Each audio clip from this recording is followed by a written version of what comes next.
ada benjolan gitu, dan dokter onkologi itu menyarankan untuk saya di CT scan. Akhirnya saya CT scan dan hasil CT scan itu menunjukkan bahwa ada massa sebesar 6,5 cm yang tidak diketahui itu apa. Kalau hasil CT scan sih bilangnya mola gitu. Dan untuk mengobati mola tersebut itu harus ada 2 alternatif yang bisa saya ambil. Halo, perkenalkan nama saya Soing, saya 36 tahun.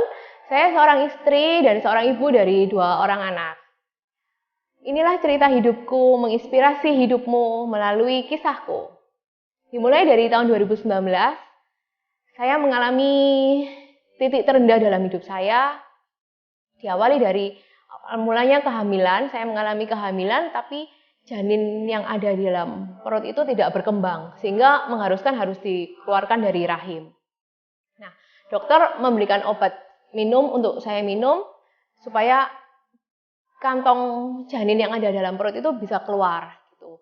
Nah, kemudian singkat cerita, setelah 1 bulan saya selesai minum itu, saya kontrol lagi ke dokter, dicek USG itu di rahim itu kondisi rahim sudah bersih, bebas, sudah nggak ada sisa-sisa kehamilan, tapi di hasil lab itu masih ada hormon HCG yang masih tinggi. Nah, untuk awal itu saya kira juga hal yang biasa ya, karena pada orang hamil itu memang umum kalau ada hormon HCG yang kalau diperiksa di lab itu kandungannya tinggi gitu. Tapi ini sudah 1 bulan dari proses pengguguran janin tersebut gitu, tapi kok hormon HCG-nya masih tinggi gitu.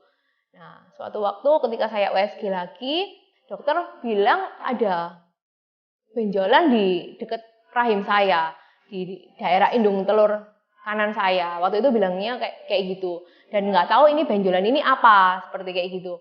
Dan dokter itu menyarankan saya untuk dibawa ke dokter onkologi. Akhirnya saya bawa hasil lab saya itu ke dokter onkologi, dan dokter onkologi menyarankan saya untuk CT scan. Nah, besoknya hasil CT scan keluar, kemudian ternyata diketahui bahwa ada mola, dan besarnya itu 6,5 sentian kurang lebih gitu. Dan dokter itu pada waktu itu menyarankan solusinya untuk mola itu biasanya itu di kemoterapi. Jujur syok waktu dengar kata kemoterapi.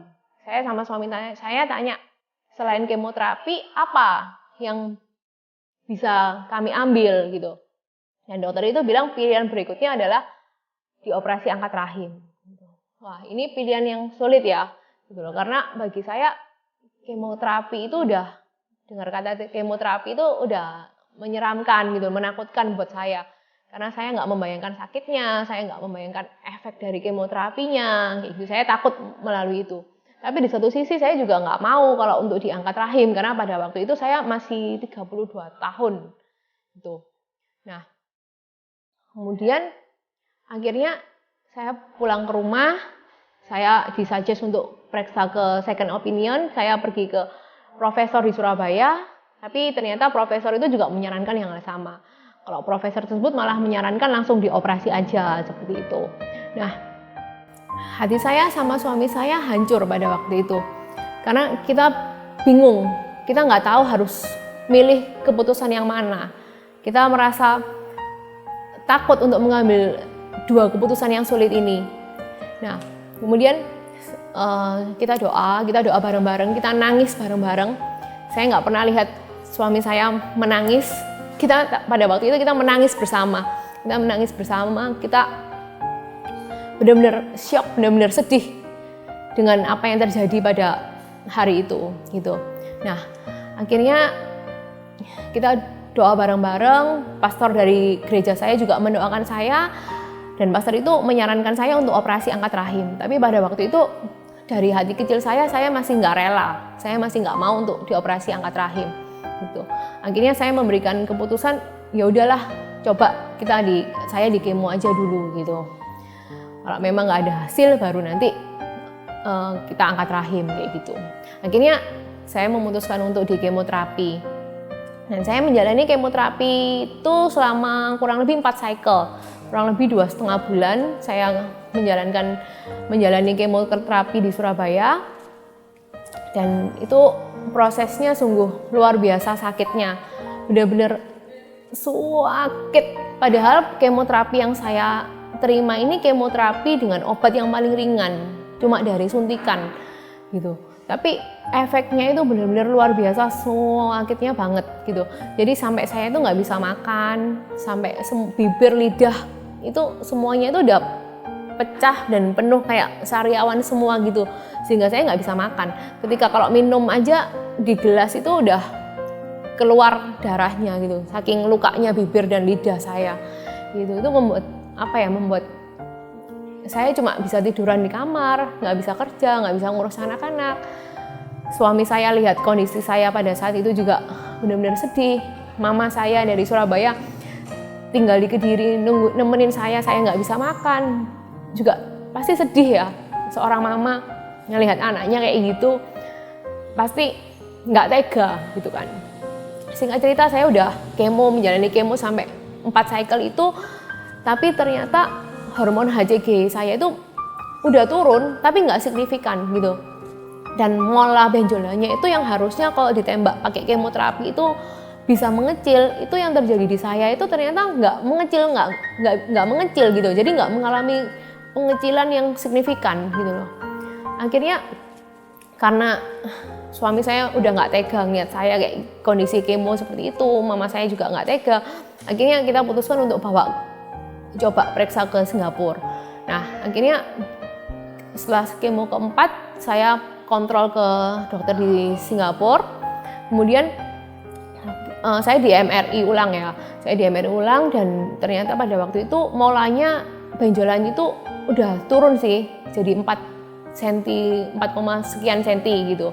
Nah, dan hormon HCG-nya udah kurang dari 1 gitu. Tapi benjolannya masih ada. Dan atas saran dokter yang ada di Singapura itu menyarankan untuk saya dioperasi aja rahimnya, diangkat benjolannya termasuk rahimnya karena itu posisinya sangat dekat sekali sama rahim. Karena itu benjolannya itu tidak diketahui itu apa, kanker atau bukan. Jadi untuk lebih amannya dokter menyarankan untuk diangkat aja rahimnya. Oke, singkat cerita akhirnya saya memutuskan oke lah diangkat gitu. Kalau memang ini kehendak Tuhan seperti ini, ya sudah saya relakan untuk operasi angkat rahim gitu. Itu terjadi di bulan September. Akhirnya saya memutuskan untuk dioperasi. Kemudian saya tinggal di Singapura 2 minggu sambil menunggu hasil biopsi keluar. Tapi karena hasil biopsi belum keluar, saya pulang dulu ke Indonesia. Dan di perjalanan ketika saya mau balik ke Diri, itu saya terima telepon dari rumah sakit Singapura. Dokternya telepon dan mengabarkan bahwa hasil biopsi saya tuh udah keluar. Dan puji Tuhan ketika hasil biopsi itu dibacakan, ternyata dokter bilang hasil biopsi itu benjolan itu tidak berbahaya, nggak ada sel kankernya sama sekali, dan itu puji Tuhannya itu aman. Itu adalah kehamilan yang memang harus diangkat karena kalau itu dibiarkan di dalam perut saya ya itu bisa berbahaya gitu. Dan puji Tuhan akhirnya benjolan itu sudah berhasil diangkat. Nah, saya bersyukur banget pada waktu itu saya merasa akhirnya pencobaan saya udah selesai, akhirnya penderitaan saya udah selesai. Pada waktu itu saya mikir seperti itu gitu. Tapi ternyata 2 minggu setelah kejadian itu, setelah operasi, 2 minggu setelah operasi itu tiba-tiba perut saya itu sebelah kiri sini sakit banget. Sakitnya tuh sampai nembus ke belakang gitu. Saya nggak tahu sakit apa. Karena saya bingung, karena yang dioperasi kan indung telur sebelah kanan, tapi yang kiri ini tiba-tiba merasa sakit yang sangat-sangat sakit gitu, sampai seluruh badan saya sakit semua sampai nembus ke belakang gitu. Akhirnya saya dibawa ke Surabaya, dimasukkan UGD dan di USG ternyata saya mengalami ginjal saya ini ada pembengkakan gitu.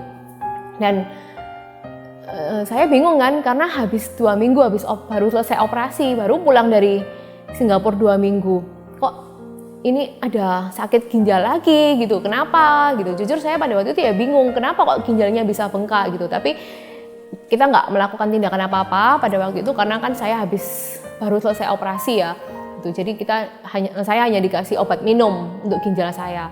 Nah, seminggu saya keluar dari rumah sakit, minggu depannya saya masuk rumah sakit lagi karena sakit yang berbeda lagi.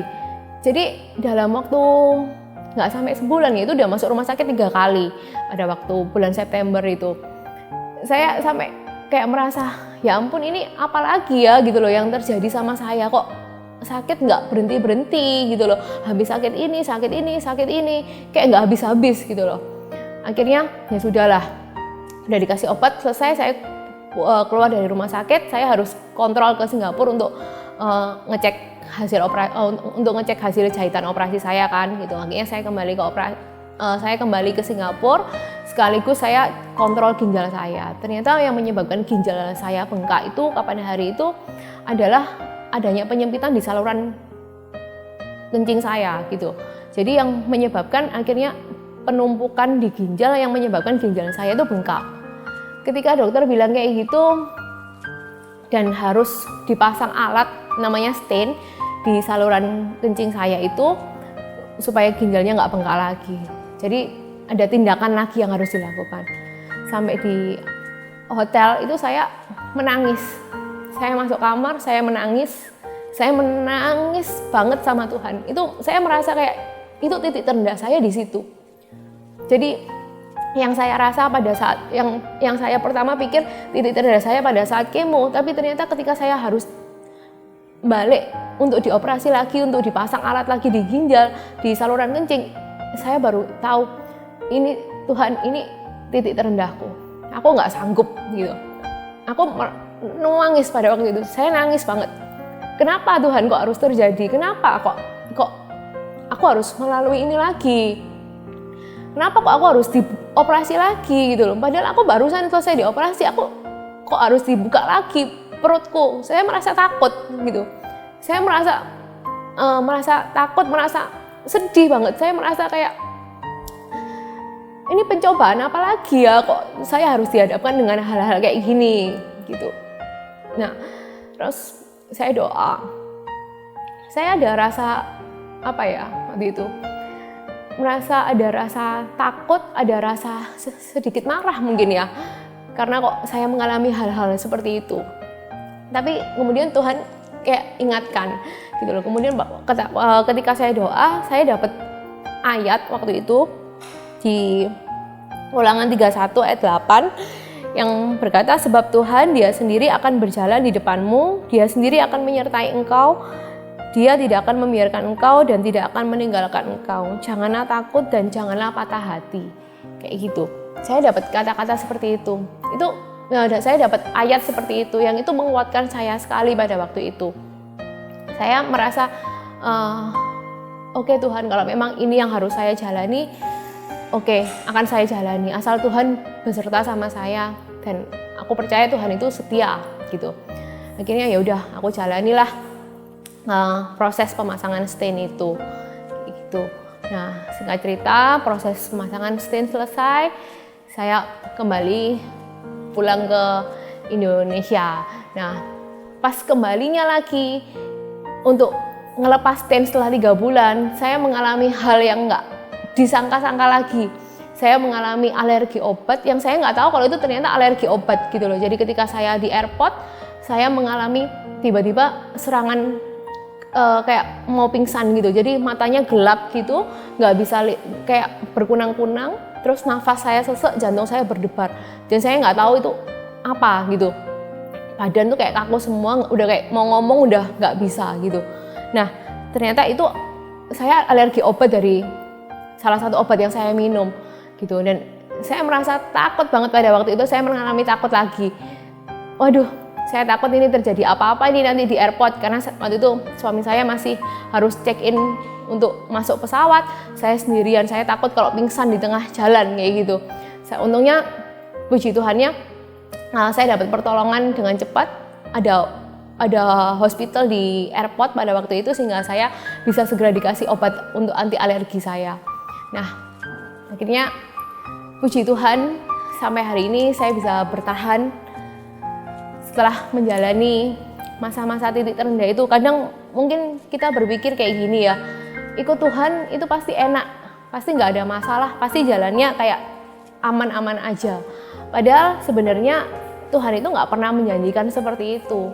Tuhan itu nggak pernah berjanji kalau hidup kita itu selalu enak terus, nggak pernah ada masalah, nggak pernah menderita. Nggak sih, Tuhan nggak pernah berjanji kayak gitu. Tapi yang saya dapat lewat kisah saya di tahun 2019 itu, saya belajar bahwa menderita itu adalah proses yang Tuhan mau untuk kita semua. Tuhan mau kita itu mengalami proses ini, atau mungkin bahkan kadang kita mengalami penderitaan ini itu untuk apa ya? Supaya iman kita ini secara pribadi dikuatkan, supaya kita semakin mengandalkan Tuhan, kayak gitu. Dan bahkan Tuhan itu sudah menderita dulu sebelum kita. Tuhan udah menderita dulu kan di kayu salib, udah mati di kayu salib. Tuhan udah merasakan dulu penderitaannya Tuhan. Itu supaya apa ya? Supaya Tuhan itu kayak bisa bilang ke kita, aku mengerti kamu, aku mengerti penderitaan yang kamu alami karena aku udah merasakannya, seperti itu. Nah, buat teman-teman yang mungkin hari ini mengalami pergumulan hidup, mengalami masalah atau mengalami sakit penyakit yang seperti saya alami, atau mengalami beban yang gak kunjung selesai, percayalah bahwa Tuhan itu selalu setia. Tuhan itu gak akan pernah meninggalkan kita. Tuhan itu selalu ada di saat kita mengalami kegagalan, di saat kita mengalami kemenangan, di saat kita mengalami kesedihan pun Tuhan selalu ada. Jadi buat kalian semua, percayakan semua kepada Tuhan, dan kita percaya bahwa waktu Tuhan adalah waktu yang terbaik. Inilah cerita hidupku, menginspirasi hidupmu melalui kisahku.